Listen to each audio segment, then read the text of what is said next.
early morning in the Europe and the UK, and late night in the United States. And of course, we in Sri Lanka and India are in a comfortable position. So thank you for joining in, everyone.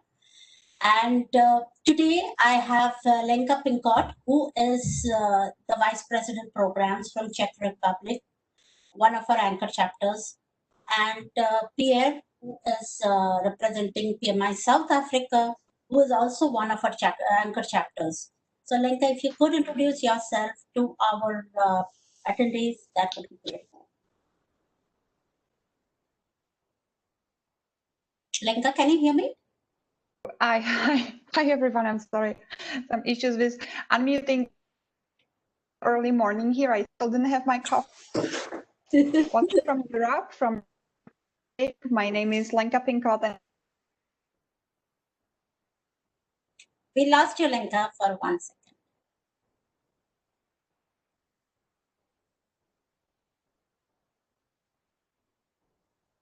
Lanka is still there?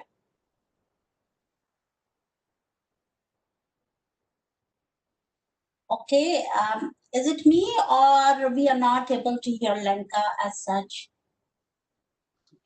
She's got bandwidth issues, it looks like. Sure. So let her come back. In the meantime, we will move on to Pierre. Pierre, could you introduce yourself? Everyone, my name is Pierre. I'm speaking from South Africa, Cape Town, and I'm part of Project PMI South Africa chapter. Sure. Thank you, Pierre. Lanka, are you back? Okay. So we'll wait for Lanka to come in while I'll give you a brief of this program. This is a very exciting program for us. And today we are so excited to have PMI friends joining in from New Zealand chapter.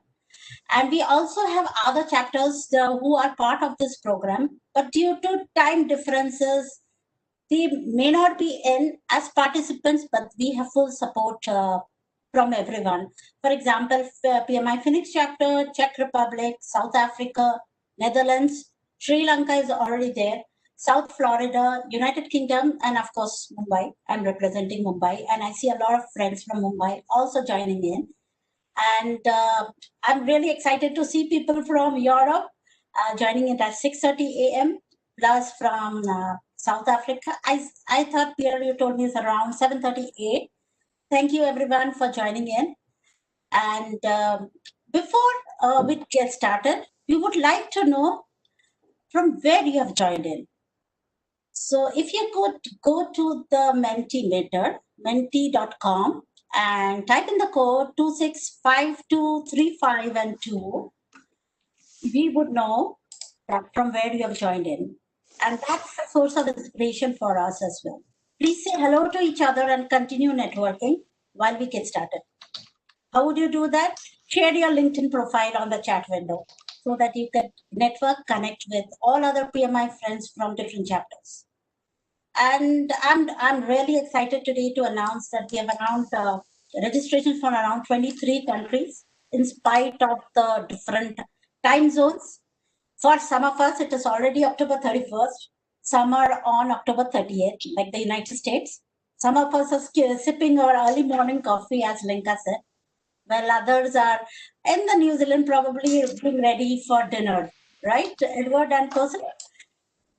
And so, of course, we have participants ranging from the United States to New Zealand and all other countries and continents in between. So thank you, everyone, for this warm response to this initiative. Yeah. Okay. So, Lanka, are you back?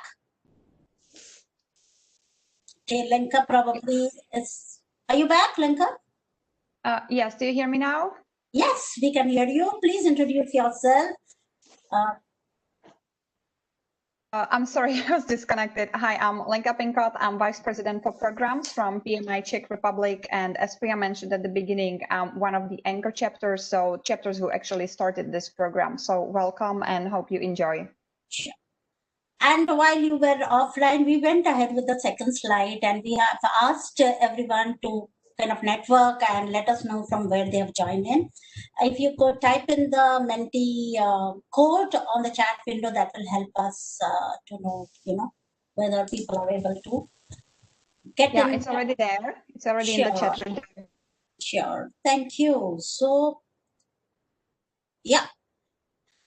And yeah, some working agreements, just like all other events, we follow some team working agreements, we will call them. And Lanka has already put in the mentee code on the chat window. So this is our way to let us know from where you have joined in. So www.mentee.com 265235 and 2. And don't forget, if you have a question for the panelists, please post on the chat or the Q&A window. We are monitoring this. And if you, of course, feedback is very important. Please do scan this QR code for the feedback URL. The URL will also be posted on the chat window. Lanka will do that. And so that during the session, if you have any feedback, if you want to let us know any other topics that you would want to hear from us or from our global panelists, of course not us, but global panelists, we will try to accommodate that request. This meeting has been recorded. So if you are uncomfortable in any ways, you may choose not to attend, but we would love you to be in this meeting.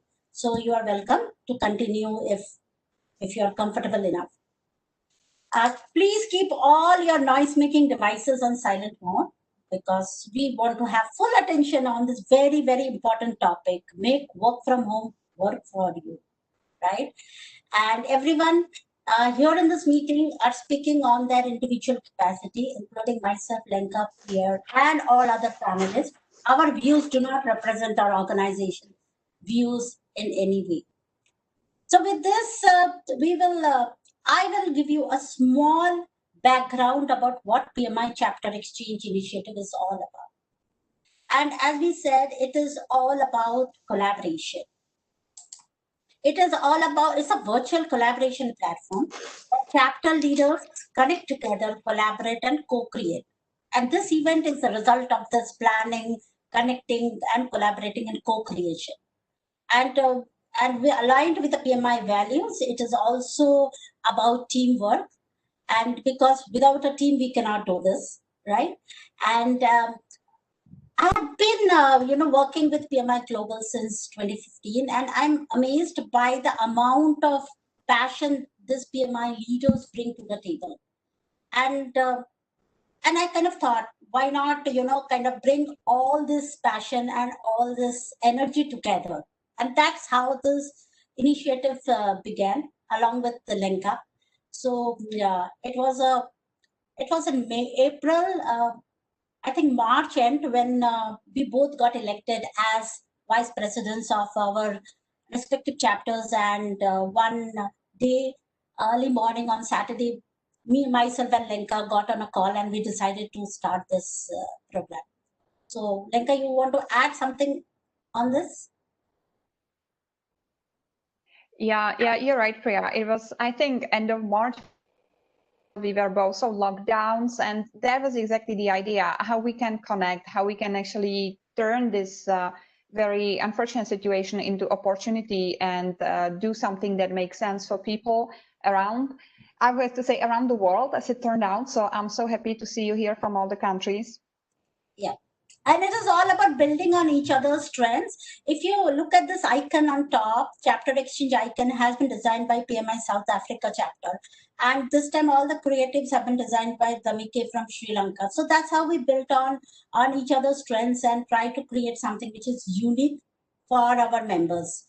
And it's all about building a community of chapter leaders, members, and as we build a community, we open up opportunities. We all know, and these are some few of them which are enlisted here.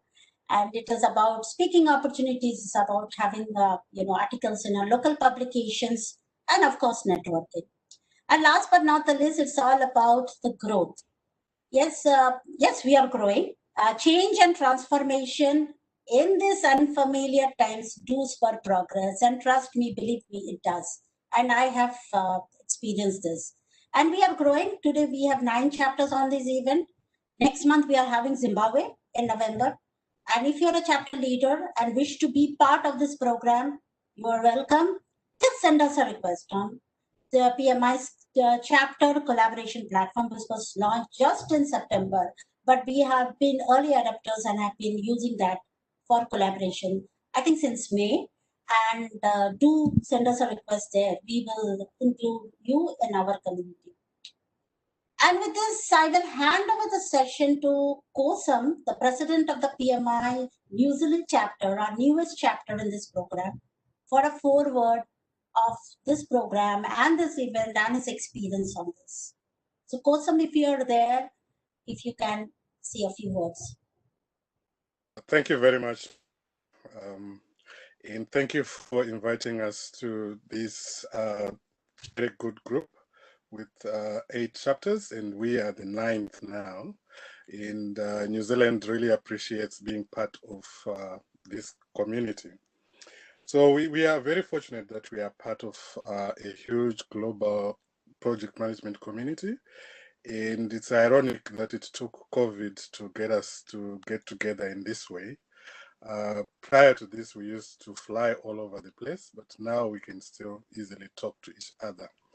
So New Zealand has about 1,500 members, and we are 26 years old this year as a chapter. In each of those years, we've run national conferences, and we've opened those conferences to everyone. So we also have a number of New Zealanders who have contributed at global scale, and some of them have been the president, the chair for PMI Global, and some are on the board right now. So we are an oldish chapter, if you consider those chapters that are outside of the United States. And country-wise, we are more or less COVID-free. We are free to walk around, and we can associate, and we've held our first face-to-face meetings this month after quite a while of having online kind of webinars like these. So on the panel, there is Edward, who is also from New Zealand, so he's going to be contributing to the panel. And we also have some members from New Zealand who have joined us today. And it's always good to have that global appeal in terms of talking to others and finding what their respective experiences are in terms of surviving this pandemic, as well as making this work from home work for you, which is a very appropriate topic in this time. So thank you very much, Priya, and thank you very much to all of you that have come to this meeting today. I hope we will catch up sometime and say hello. Over to you, Priya. Thank you. Yeah, and Kosam, please type in your LinkedIn profile so people can connect with you, and and we can network further. Yeah. Okay, thank you, Kosam, for your forward. And before we start this session, we would also like to extend a big thank you to Damike, who has prepared this beautiful flyers, not only this, but many more. And thank you, Damike. Damike, if you want to say, open up your video and say hi to everyone, that would be really great.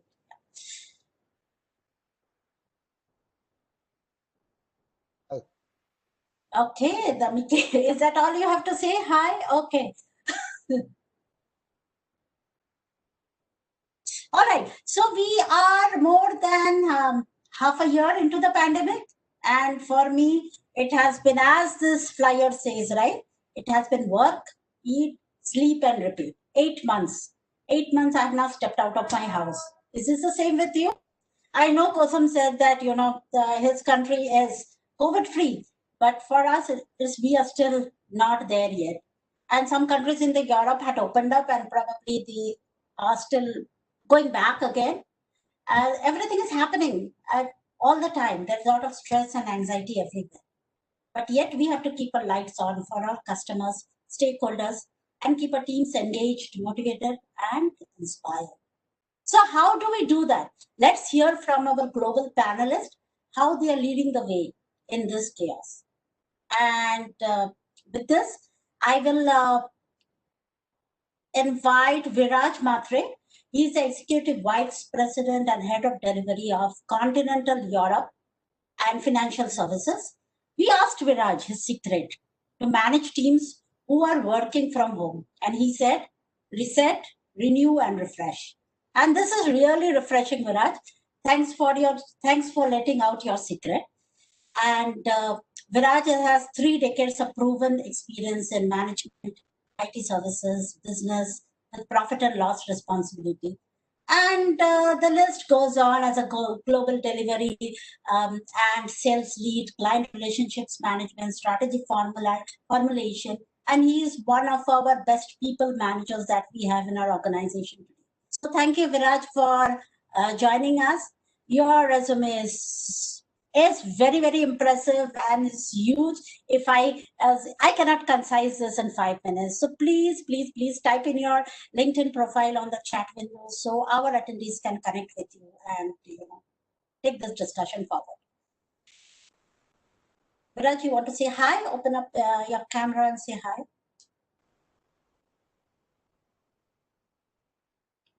Hi, my camera is already on. Oh, sure. I don't know, good morning, good afternoon, good evening.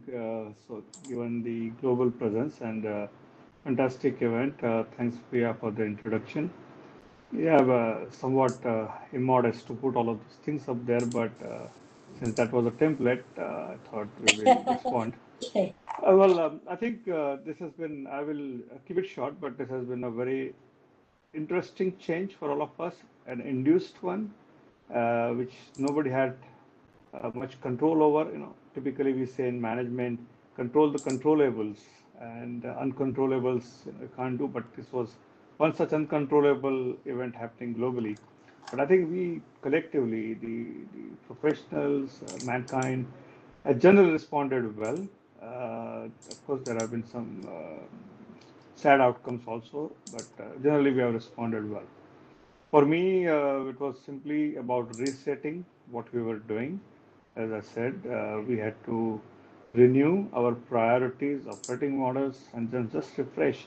We had to do a lot of unlearning, and it seems all of us have done a good job at that. So that's my initial quick take. Priya, back to you. Thank you. And the next superstar SME is Edward. And Edward Stanaway joins us from New Zealand. And I was talking to him just on Thursday, and he said he has been developing remote teams since 2009. And he has designed structures, enabled successful teams to emerge through this creative use of technology, along with modern methods of team skills and organizational readiness assessment. And he has worked in distributed environments across continents, Europe, United States, New Zealand, to name a few. And he was also telling me that he works for the mining industry. And I would be very, very excited to know how work from home would work for a mining industry. And when we asked him for a secret of managing remote teams, he said very, very realistically, set realistic goals. So with this, Edward, would you want to say hi to everyone for a moment? Hey everybody, how are you doing? Thank you for having me today. Yeah, I said to set realistic goals because it's very important to establish, in order to keep your working from home relationships actually productive in an environment that can be threatening from a lot of angles. You want to make sure that you have realistic goals so that you can have quick wins throughout the day while you're working on long-term projects. That way you can show a consistent record of achievement as you move forward, which keeps the momentum going while you're waiting on longer-term things to develop. Thank you. Thank you. All right, Amila. Amila joins us from Sri Lanka, and he is the project director of Mobitel, Sri Lanka's national mobile telecom service provider. And it gives me immense pleasure to let everyone know this program has secured the Project Excellence Award for Asia Pacific in 2020 PMI Global Awards. So congratulations, Amila, on that. And I'm not surprised looking at that experience and the skills that you possess. You've been leading complex multi-vendor telecommunication network programs. you have been working with different vendors, different organizations, working with multi-generational and multicultural project teams, and an expert experienced in working with different project program management across engineering and finance, and even in regulated environments. And when we asked Amila, what is the secret to make work from home work for him? He said, plan, collaborate, and measure. So, and I like the fact that you said collaborate instead of saying execute. So we are so keen to understand how this could work across organization boundaries. So Amila, please say hi to everyone and let us know how do you what is the thought behind your 3 words?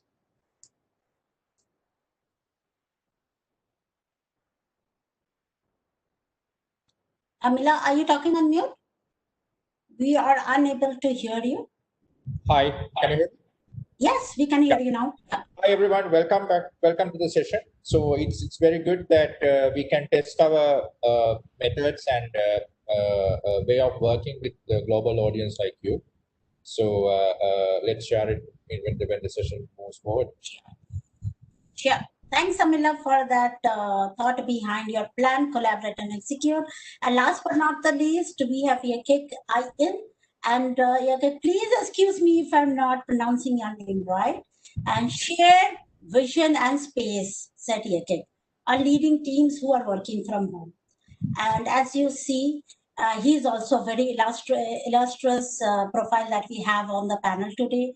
He was one of the early team members for the first digital bank in Poland.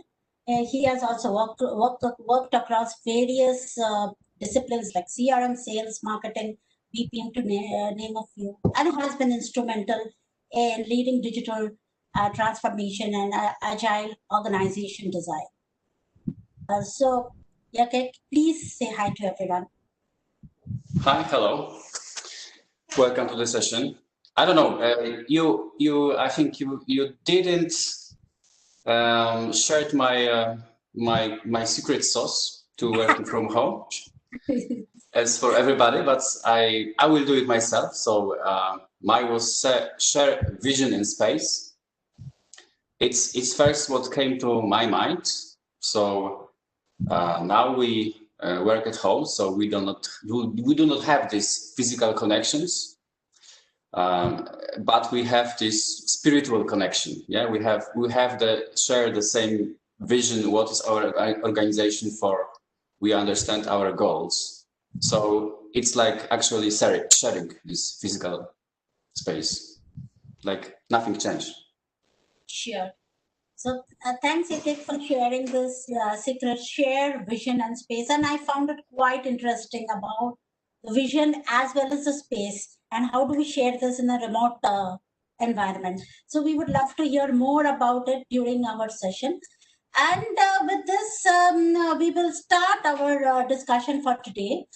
Do share this QR code to provide the feedback. And I will stop sharing my screen for now. And we will go to the questions that we have.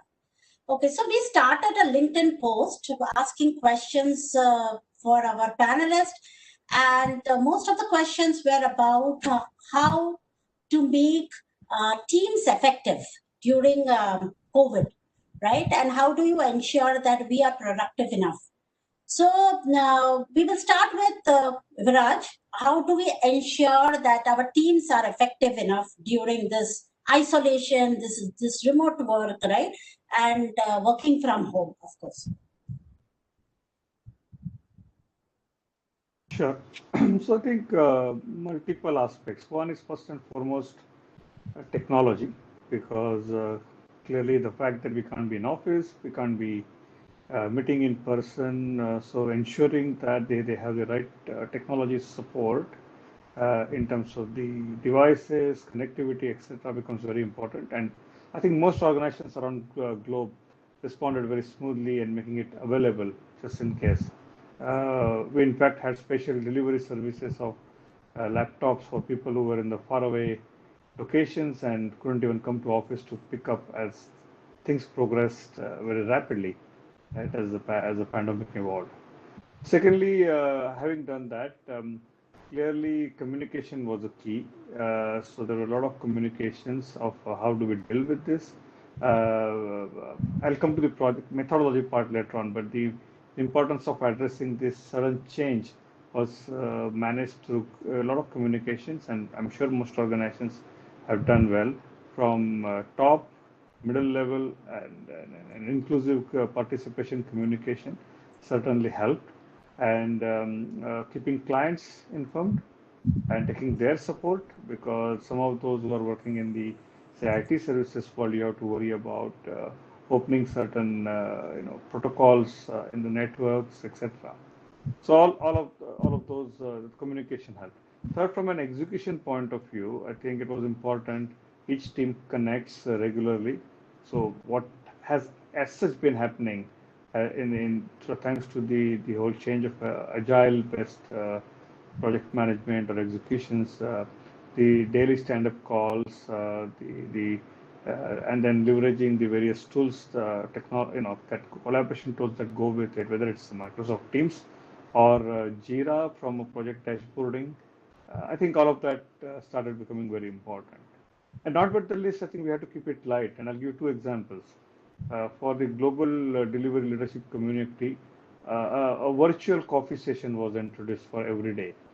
That means not everybody joined each one of these virtual coffee sessions, but the delivery leaders would join as and when that time allowed them.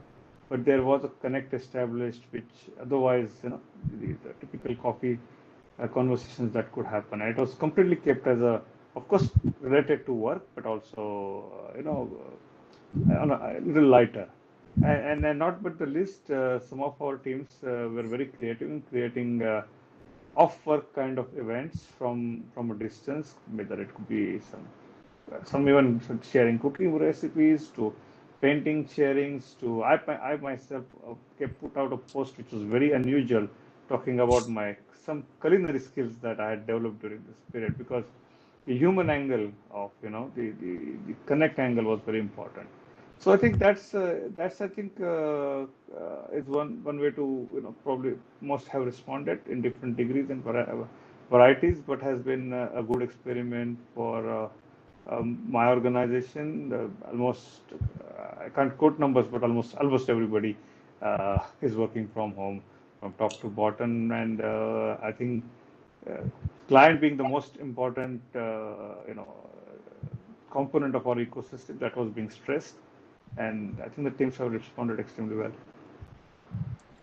So yes, Viraj, I have participated in multiple virtual chai sessions, and this is definitely refreshing.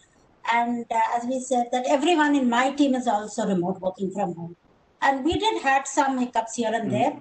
We managed it overall. So with this, Amila, we would want to know, how would this work across different organization boundaries? When it is within the organization, it is kind of a little easy because you know the culture and you can manage it better. But you being working with different suppliers, vendors, how does this work across organization boundaries? When you talk about dealing with multicultural, multi-national environment, the different companies do have different policies. So, for example, I had a great challenge because my work is 70% based on field work. So when it comes to field work, you must go to the particular site to install that equipment and get the site on there. So, we break it down to small pieces of the problem. And yes, working from home, but you have to go to the sites. So basically what we did was, rather than providing the tools and everything, we have introduced a new transportation method, a dedicated transportation method from home to site, not from office to site. So that's one initiative that which is a little expensive, like the cost has been increased by 15% previously. But the productivity has been also increased because the work start at very early morning and finish at late, because it directly goes to the site to home. That's one thing. And the second thing is, when you really talk about field work, it's different setup that we are talking about, different levels of society we are talking about. And they have different levels of problems at home, childcare, parental care, and things like that. So you have to ease off a little bit of that kind of a pain as well. Otherwise, things would not work. And especially when you work with foreigners who is based on your country, they don't have this kind of limitations, right? So you have to sync with them as well, because they are super productive and they don't have any limitation, but your local people are lagging a little behind compared to them. So their transportation is not required because their accommodation is very close to the office and things like that. So you have to consider all these things, and you have to strike a balance between local and the international suppliers. How to get it done. So basically, a lot of communication, on-time communication or real-time communication, plus sharing the information very fast, and making a collaborative workspace in terms of small pocket meetings helped us in the past. Yeah, so what I understand is more about understanding the culture as well as communicating to bridge that gap, if there is any, right? And Yeah. I think being remote is something that that Edward also has been doing in the mining industry. How does this work, working from home? Okay, so the mining industry is probably the third highest consumer of technology in the world, right up there with video games and IT services. So you'd be surprised that a group of people who you would think are primarily digging in rocks would leverage technology. They do all this stuff. They use ArcGIS. They have to run all these services to make that happen. And so in mining, technology is very highly used. And if you're looking at it, it falls into the same frameworks as other organizations that use technology. I've worked in mining is only my most recent gig. I've worked in medicine as well, and I've worked in multimedia as well. And in each one, you look at the proper technology, making sure that your organization has it. And that's just a standard facet of TPAC. And if you'll excuse me, I'm going to toss up a few links while I'm talking. Sure, TPAC is a methodology that allows organizations to assess what they can offer to their staff in terms of learning technology and applying it. And that's what we're doing here in remote work, is we're learning new technology and applying it. What we're also going to do is we will need to look at our staff skills and how we can quickly upskill those staff members to meet the new expectations of remote work. And for that, I like to adapt the SOFIA framework, because SOFIA allows the members themselves to give feedback on where they want to progress. So you can compare your notes as an organization compared to what your employees want, and marry the two together so you can see who's going to emerge as a leader and who's going to hang out in the particular role where they would like to be. Once you've leveraged those two things, you can start to delegate and trust your staff. That is very important in remote work, whether it's mining or any other situation, because we have to remember, as managers and as CEOs and as workers, each person at that organization is there for a reason. We hired them on, and so we should be able to trust and delegate to them their duties. Now, when we do this, we have open communication, and in remote work, open communication, there's lots of new tools for that.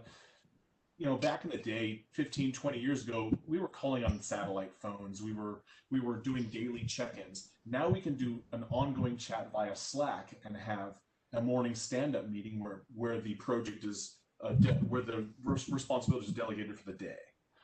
So that helps it go on.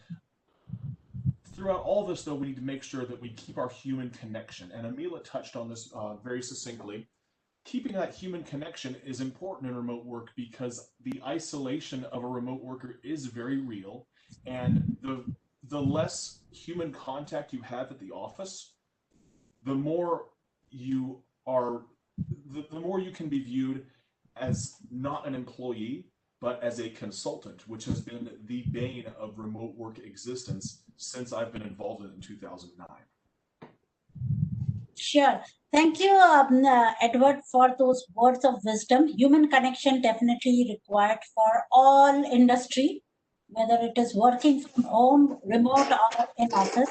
And I'm surprised to hear that mining industry is using technology the most. Thank you very much.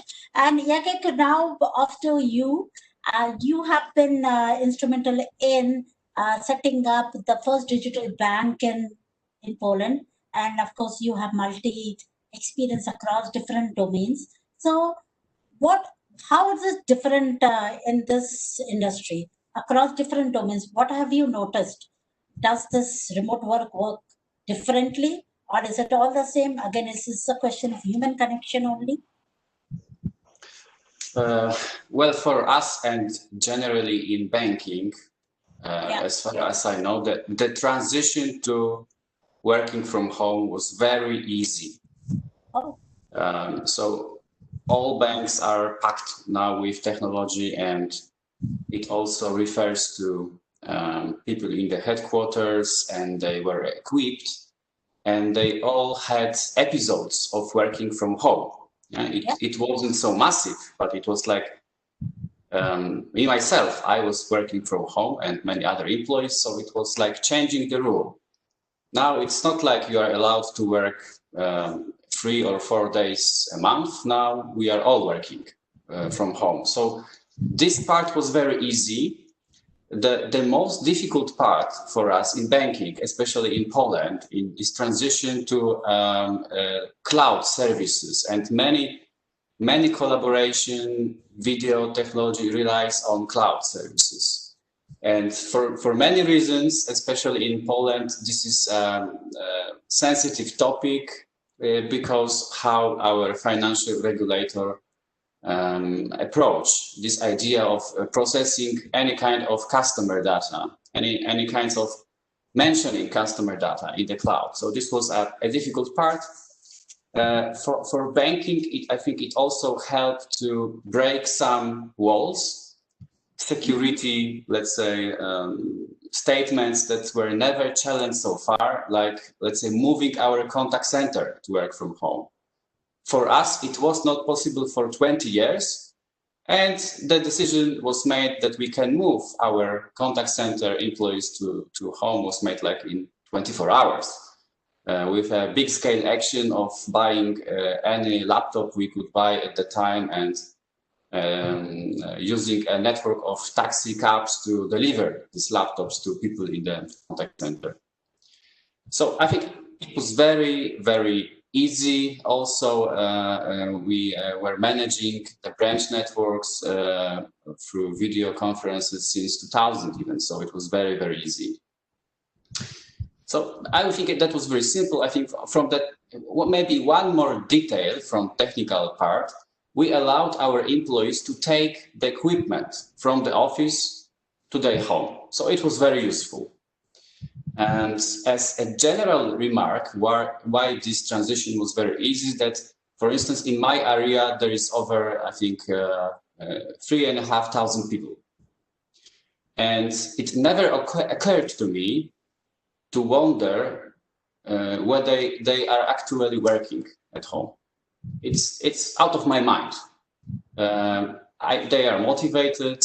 I know they share my vision. They have goals, and the task on my side and my manager is rather to stop down people. They accelerate. They terrific pace.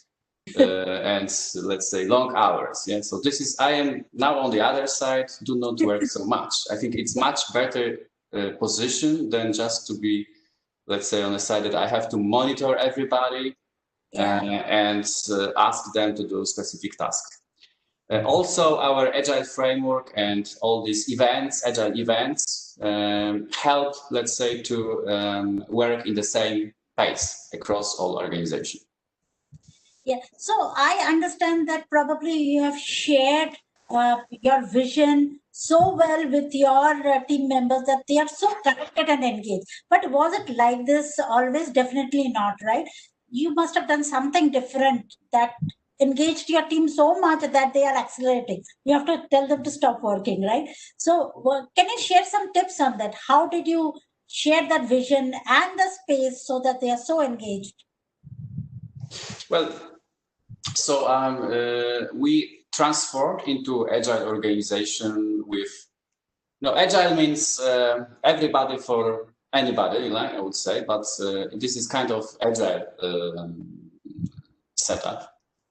And I think the crucial part of this setup that we have these massive events like with thousands of employees every quarter, where we actually every quarter go through, let's say, the strategy, what is our implementation within this quarter. Well, there are tough discussions about whether it's right or not. So it's not like we only communicate from top down, but it's also a fierce discussion. And well, then people actually, in Agile, we are moving to this independent teams that can work on their own independently. They are accustomed to working on their own.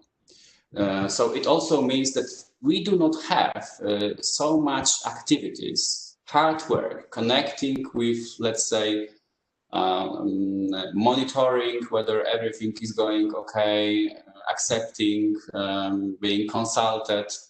This is not part of our job. These massive regular events, it's like going to a church. It's like going to a church for a major ceremony every quarter. With that said, we can then stay apart for even a couple of months, and we are okay because we share this general direction of the organization, and people can work independently like an army of drones in the field. And then we will sum up again and reinforce our relations. We reinforce all these topics, ideas that keep us together. Cool. So that's, yeah, Edward, I see your hand been raised. You want to add something here? Absolutely, yeah. Jacek, he touched on exactly what remote work really is. I've been working remotely for a very long time, and I really have to train myself to not overwork myself. I found out that the hard way. Back in 2016, I had EMTs called on me after I collapsed in a meeting. And this was because I was running an IT help desk operation while simultaneously doing DevOps for a Salesforce healthcare program and running my own efforts. So I was up at 5 o'clock in the morning, and I was working often until 11 o'clock, 12 o'clock, 1 o'clock in the morning.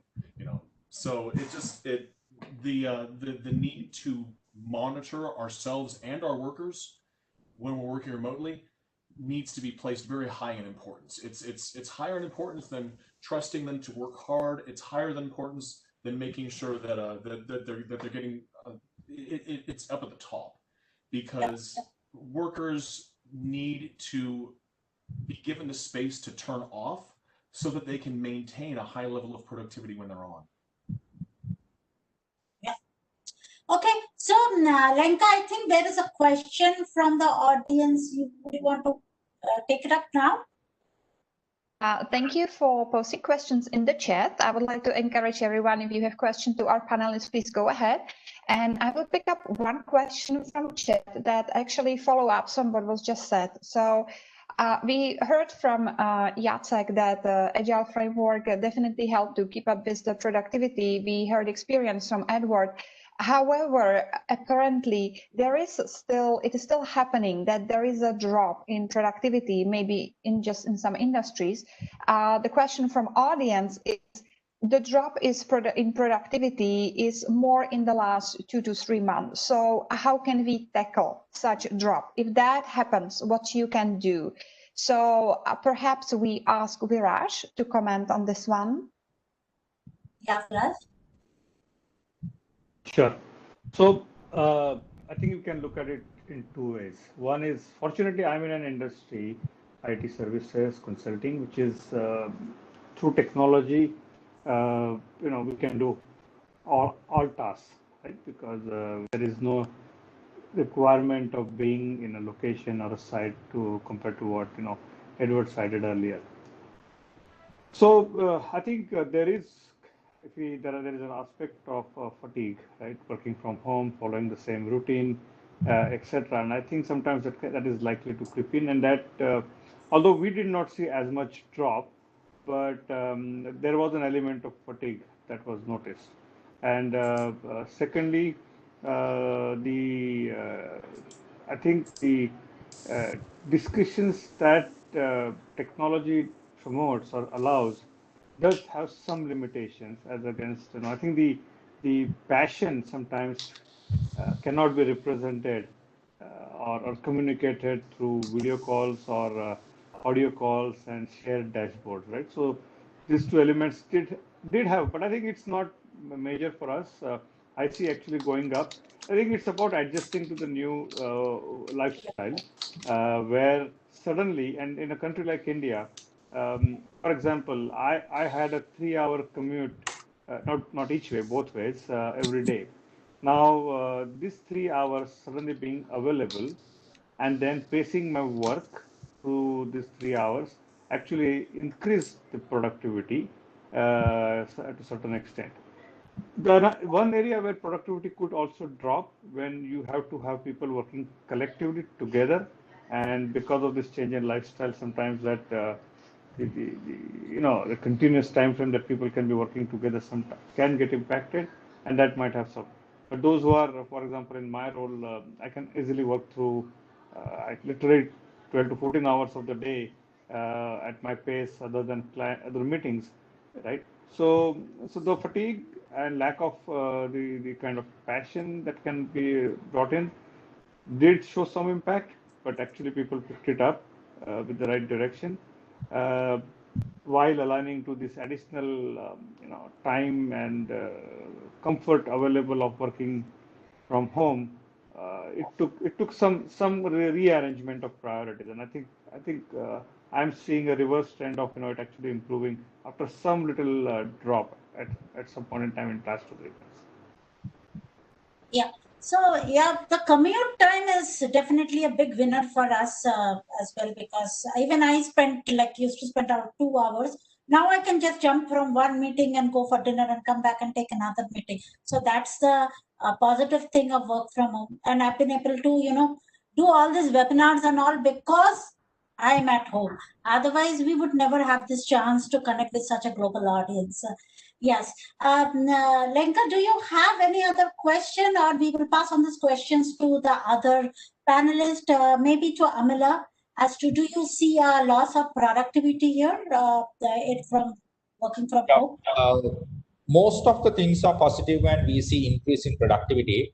But when I particularly see a loss of productivity when people share a KPI, when there is an interdependency between each other to deliver a one particular KPI, we see a drop because the response times are not as it is when we are co-located in office space.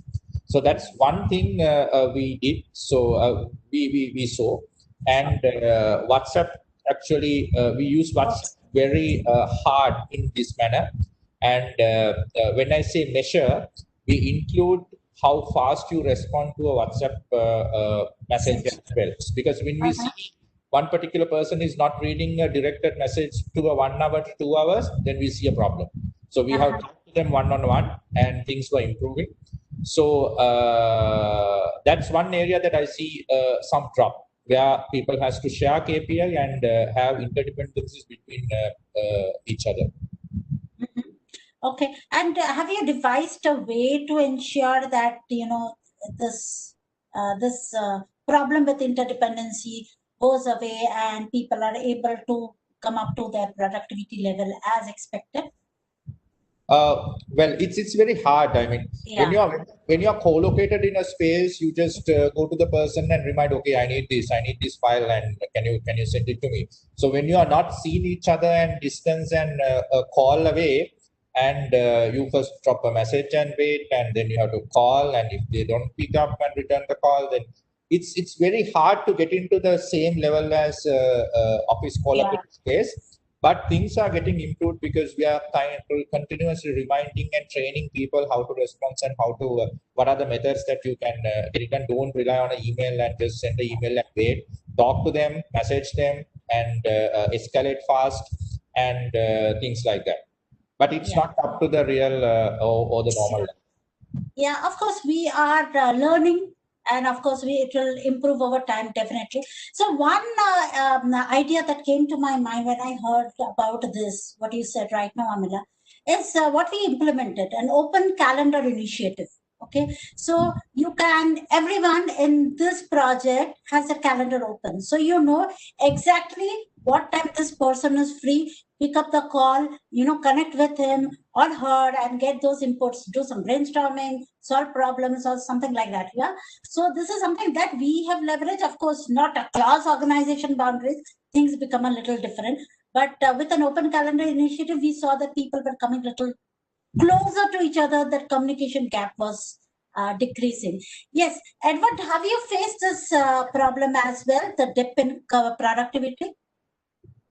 Yeah. I faced this problem when I was implementing my first remote team. I was transforming this agency, healthcare agency, from a fully pen and paper environment into a completely digital environment. And this was to comply with the United States High-Tech Act of 2009. They were under threat of losing their funding if they did not comply. So when I implemented the remote processes and the ability for folks to work remotely, many folks went off into the field and they started failing to report. And we started looking at what was happening and why it was happening. The first thing that we noticed is that our expectations weren't clear. And this is where we have to get in line. And this is where I found out about the Sophia method, because in that method, you sit down with the employees and you work out exactly what the organization expects of them and what they can expect of the organization. And when you marry TPAC into it, then you can also show what tools the organization has, what tools the organization needs to pick up in order to continue the work and enable these staff members to do it. And then you can bring that entire thing together into a framework that teaches and enables staff to perform remote protocols. Now, after this was done, we started hearing the excuses. Now, this is a real thing that everybody who has managed a remote team has probably dealt with. That's the excuses of workers saying, well, I don't know how to do this. I don't know what's going on, et cetera, et cetera. Now, this is where you fall back into your Sophia conversations, and you can say, we have established these guidelines, we have established these expectations, and you have signed off on them saying that this is where you agree to go. What can we do to make this happen? How do we move this forward? That way the staff member actually takes ownership of it themselves. Yeah, so thank you, Edward, for those words of wisdom. So I know, Yakek, you said that your team was super productive, but is there any challenge that you faced when we transitioned from work from office to work from home with productivity? Did you see anything, such a dip happening, and how did you resolve that? I think we learn about this productivity, whether it was up or not, mostly from subjective data. My opinion is subjective. I do not see any difference, or it's even higher. Generally, the other way to gather this feedback is to make some surveys, but it's also only a gathering of subjective data. What I noticed is that people who do not like working from home say now everything takes longer. So and we have 25% of these employees in our case, and their perception is that now everything takes longer. The other part thinks, okay, it's even more convenient. Probably we are more effective now. So I think this discussion about productivity is very Recently, there are more studies published, like like recently a very, I think, cited study in Harvard Business Review that generally in companies we had initially what people did, they started to work longer. So the uplift was in generally not only in our organization like 10%, 15%. And after that, they also happened to be very well organized to work from home. These headphones came from Amazon. The cameras have come to home. The office was set, so they are now more effective. What I see also in maybe more very concrete remark that people are starting to question it's a topic in corporate life, this meeting to meeting life. Yeah. They during the video calls they are more direct, more rude, I would say. So if the meeting is not productive, they're more eager to raise a hand and focus the effort of the team on, okay, but let's come to decision. Let's make something out of this meeting. Sure. As for on the level of connections between people, I see that the bonds within the close team are now much stronger. People talk to each other much more. Maybe because it's easier in virtual space. Actually, if you are working on the open space is not a good place to have a lot of chats with your people because it's intrusive to the others. So as for the teams, the bonds are much closer. What we are afraid as for the productivity for the future is that your, let's say, far links are weaker. Because you do not go to the kitchen and you do not talk to strangers, and you also do not have this opportunity to, let's say, pass by an interesting meeting and just ask what is happening there or who are these people. So I think this is something we in the longer future may impact productivity, because the people will not move quickly from our organization to the others, or these ideas that are living inside small teams will not move so quickly between the whole organization. Sure. Yeah, so I definitely miss those collaboration. Yeah, I did complain about traveling to work, but when I used to travel in the company, transportation, I used to connect with so many people all across the projects, and I used to know what is going on in the organization. And I'm also missing that a lot while I'm totally remote. I do try to have connect, but it's only restricted within the teams that I manage, right? Not cross organization. So that's probably is the right thing that you have pointed out, Yeke. Lanka, I think we have lots of questions now. Maybe you would want to categorize yes and yes. So let me follow up on what was just said about missing these little connections and little interactions in the office. So we have a lot of questions. So let me just go one by one. I will ask one question only by one panelist. We will not go full round so that we can connect. We can cover more questions. So for instance, at work, any thoughts for integrating new employee in work from home setup? So the company is already some time in this, and a new employee would join work from home environment. So what is your advice? How to integrate them the best? Okay, so the first thing you want to do in a work from home environment and integrating a new employee is you want to make sure that your corporation's data is going to be secure, and you want to make sure that this new employee has all the tools necessary to do their job. So to do this, the corporation is going to have to supply the tools. The corporation will have to supply a laptop, and the corporation will have to conduct an assessment of the employee's home office to do things, very basic stuff like a speed test, ensure that they know how to use their tools, internet connections, whatnot, and get them on board with IT so that IT can help them answer any questions that are necessary to get them plugged in. Once they're plugged in, get them trained, and spend an hour with them just going over initial protocols, making sure that they can log into Zoom meetings like we do here when we prepare for a meeting of this nature, and get them acclimated to the tools. It's going to take a few times of doing it in order to get everybody acclimated to the point where they are fluid with it. But, you know, at this point in time, I've been able to get folks that are over 75 years old onto Zoom and comfortable using it. And it's because you practice with them. Yeah. So, Edward, one question that comes to my mind is this, right? For me, I've been working in this organization for a long time. So I know my team members, I know the culture of the organization. It is a little easier for me to move from office to, you know, kind of home, because I know my team members, I know the plus and as well as negatives, right? I can manage accordingly. But for a new team member, right, I'm just joining the organization and I'm onboarded remote. It's a different scenario, right? So that's a thought that came to my mind right now when you were talking about this. Yeah.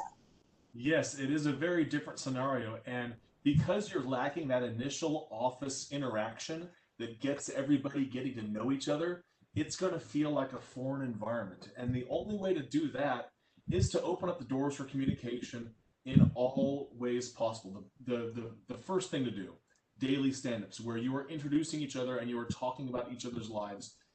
Even if it takes an hour out of the day, that's an important hour because it gets people back connected with each other. They feel like they know each other again. Yeah. Secondly, you now it was mentioned that WhatsApp was used to pop in on people and check in. Instant message communication tools can also be used to establish relationships with people and engage them.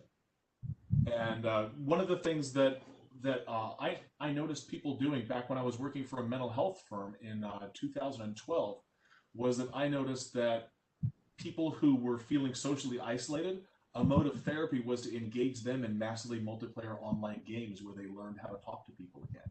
Mm-hmm. The same philosophy can be developed in remote work, where you can talk to people and engage them through instant messaging platforms in casual conversation, so that they feel comfortable around you and they feel like they can come to you and talk to you. Sure. So may I follow up on that with another question to Viraj, and that is, do you expect, given the situation of working from home so largely adopted, any major changes in HR policies? Something that will stay? So I would ask this question to Viraj. Yeah, Viraj. So that's a good question about the change, the way organizing. Yes, Go ahead, Viraj.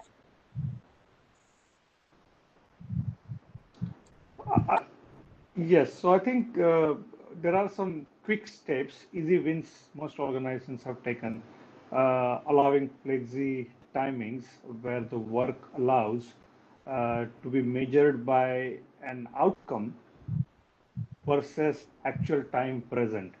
And it depends from industry to industry.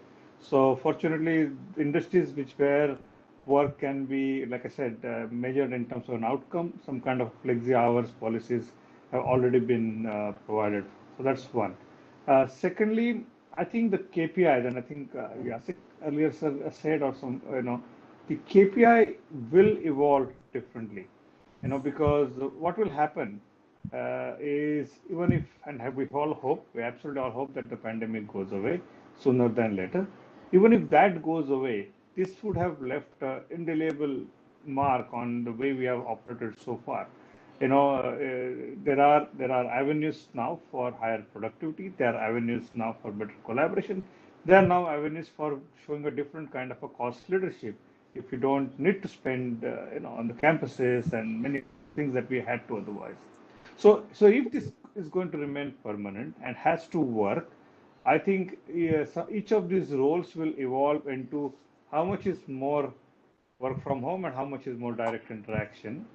There might be a pyramid of sorts, and then it will have its associated KPIs. So I'm not saying that all HR policies have evolved by now, but I think something like that will evolve, where you could be also evaluated, right, based on your ability to, if your role allows, to work from home productively. And I think given that this should take out some of the unnecessary cost of operations, I'm hoping that the right organizational directions will ensure that there is more benefit coming out of it to both customers and the employees. Okay? Because there's a layer of cost certainly will go away. But it's all work in progress. But I know that even if this goes, and hope it goes away soon, as I said, there will be a new model that will evolve, which could be a partial work from home to full work from home, and some interactions planned, etc. And then the KPIs, the evaluation methods, the training methods, the careers path will all start changing. It's a big topic, cannot be addressed in short term, but good part is most of the organizations have taken the quick wins on the HR force. Okay, so let me follow up on that with a question for Amila.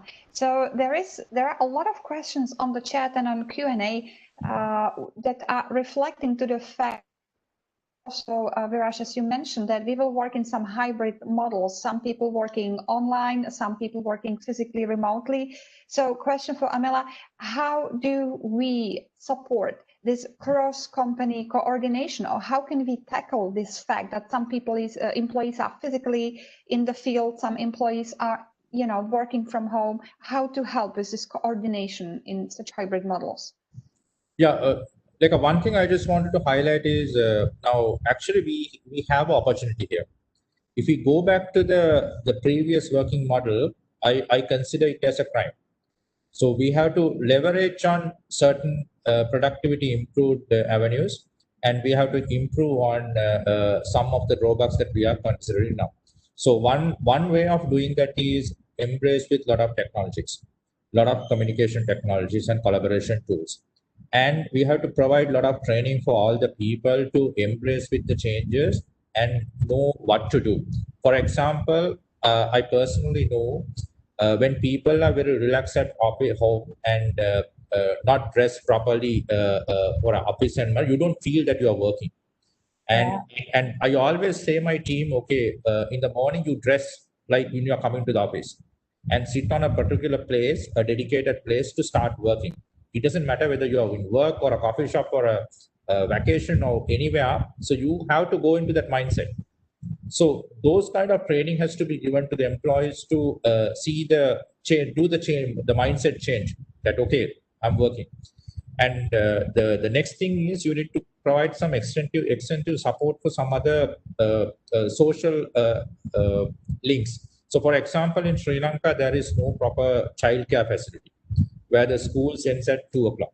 So one particular problem is most of the working parents in Sri Lanka rely on their grandparents or some other type of help to do the childcare within the day.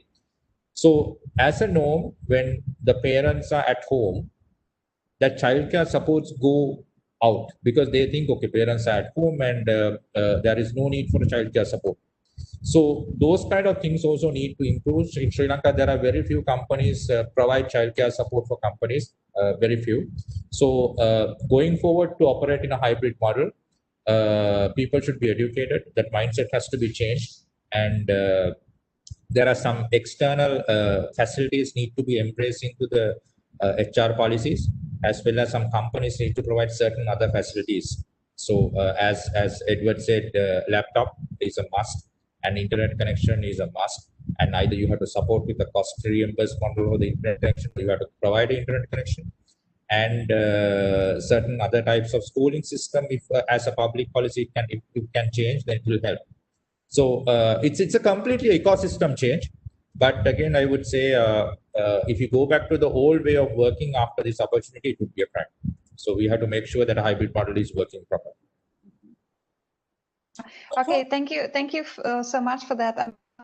We are absolutely running out of time. So just to be fair and give last opportunity to Jacek to speak. Jacek, please, just very shortly in just few words, just to address one last question from our audience that was asked at the very beginning. And that was, we talk a lot about many changes. We talk a lot about need for empathy. So in this virtual remote way of working, how would you loosen up? How would you be empathetic to employees when they deal with some issues?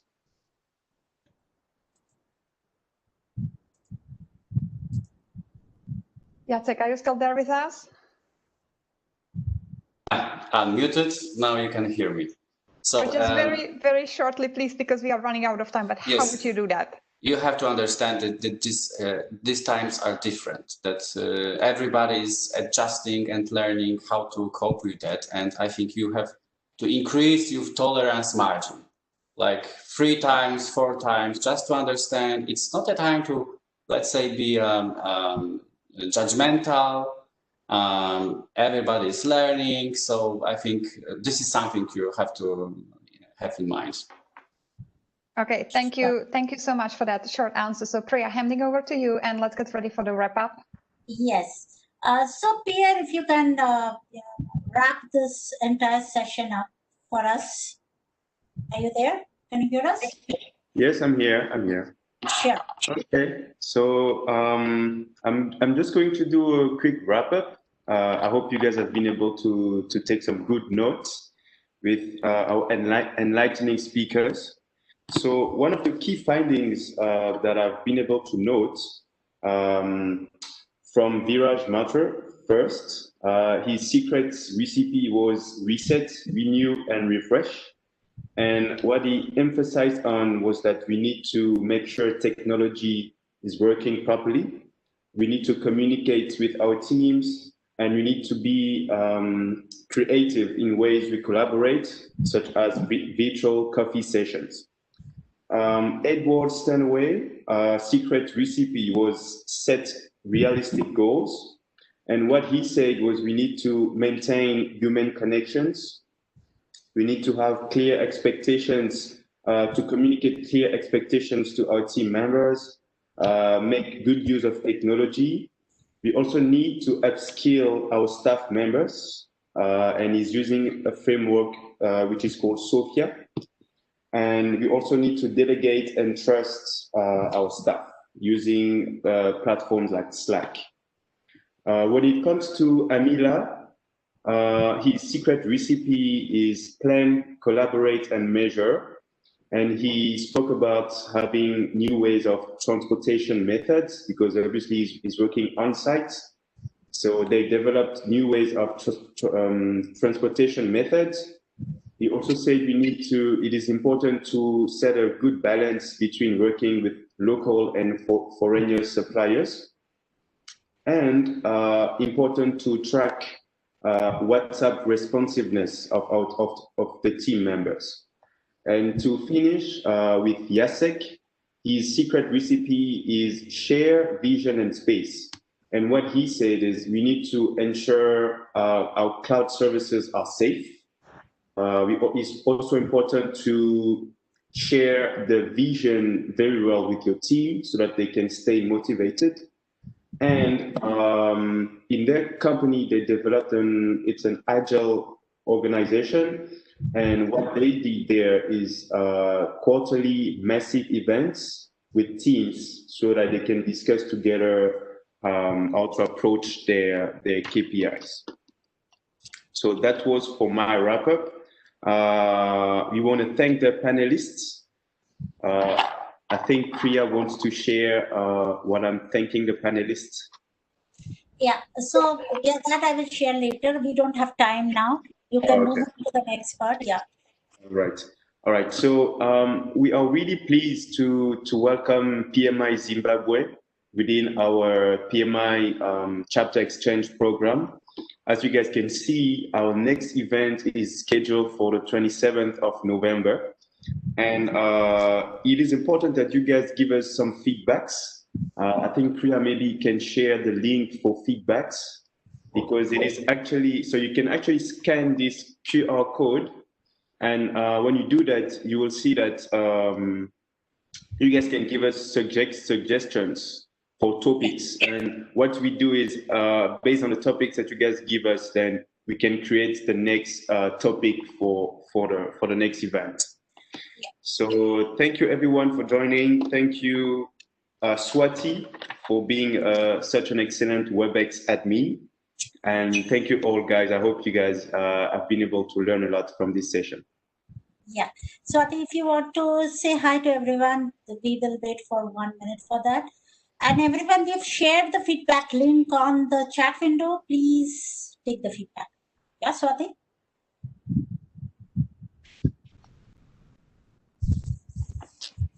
Swati, you there? Okay. I think we might have missed last turn. All right, so with this, thank you everyone for joining this session and getting up at an odd hour of the time on a Saturday morning, as well as staying back late on a Friday evening. Thank you everyone. We hope to see you soon again on November 27th, 19:15 IST, which is like 7:15 p.m. Our regular timing of Friday, last Friday of the month.